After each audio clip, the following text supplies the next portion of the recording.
In this video, I'm going to show you how to use perspective to create no matter what. We're going to go from this image to this final image and walk you through the process. My name is Pi, and I'm one of the founders of Lynn and Jersa Photography and SLRLounge.com. We're teaming up with Adorama to bring you a new series of photography tutorials called Master Your Craft right here on Adorama TV. So let's dive in. What's up, friends? My name is Pi. Welcome back to Adorama TV, and this week's video is all about perspective. And I'm not just talking about that thing you get after 40 years of walking this earth. That too is perspective. What we're talking about here is compositional perspective, because perspective is such a powerful tool that, well, photographers and filmmakers have made entire careers by just mastering the art of perspective. It's also how you're going to create incredible images, how you're going to create no matter what, even when stuck at home and just using basic household objects. Step one, we need a concept. I want you guys to think of the concept for this photograph that you want to create. Now, for this image, I just gave Ethan, my oldest, his first camera.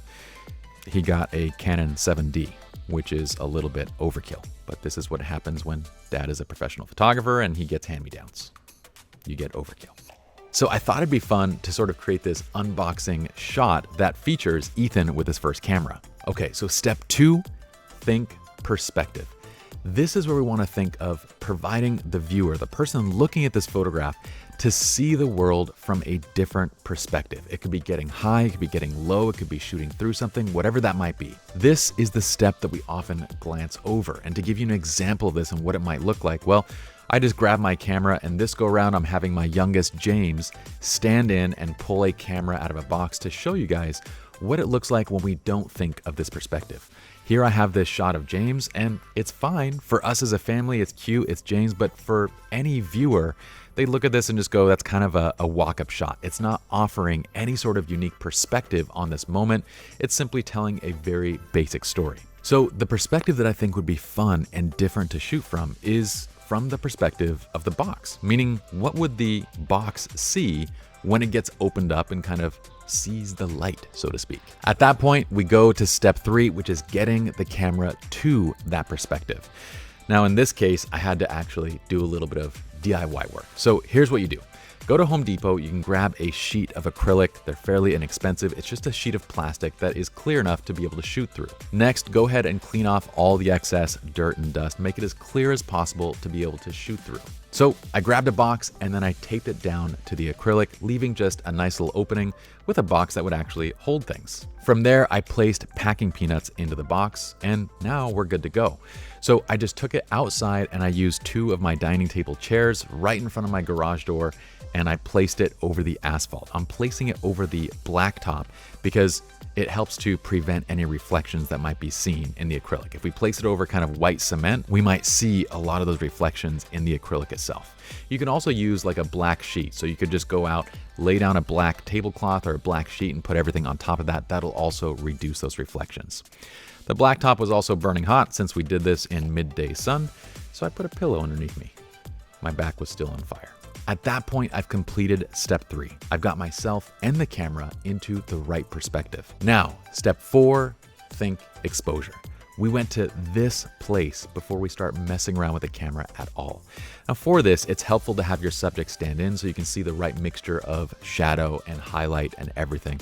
And for the shot, I'm trying to maximize my dynamic range and make sure that I have all of my detail possible on the camera that I'm using, which at this time was the Fujifilm X-T4. Fantastic little camera. I'm using one of the kit lenses. It's a 16-80, and for these types of shots, I generally like to shoot them wide and up close. I like to be in the action. So I'd recommend a wide angle lens somewhere in the range of 14 to 24 millimeters if we're talking about a full frame camera. Now, with all of your settings dialed in, we go to step five, which is now to direct your subject. This is where I want Ethan to look at the camera and to be excited as if he's opening up and unboxing the camera for the very first time. Notice how my son is dressed like a miniature senior citizen. For the image, I'm placing my focus on the camera itself because I want that to be the main part of this story. And shooting wide at f4 still leaves enough detail that while my background or my subject is not in focus, you can still clearly see who he is. At least, well, I know that's my son's eyeballs. in the shot. One quick little tip when shooting through any sort of clear surface, get the camera up as close as possible to it so you can minimize the amount of dust or reflections and things that are going to be seen by the camera. Now I want you to take a look at that first walk-up shot and compare it to this last shot, showing the unique perspective.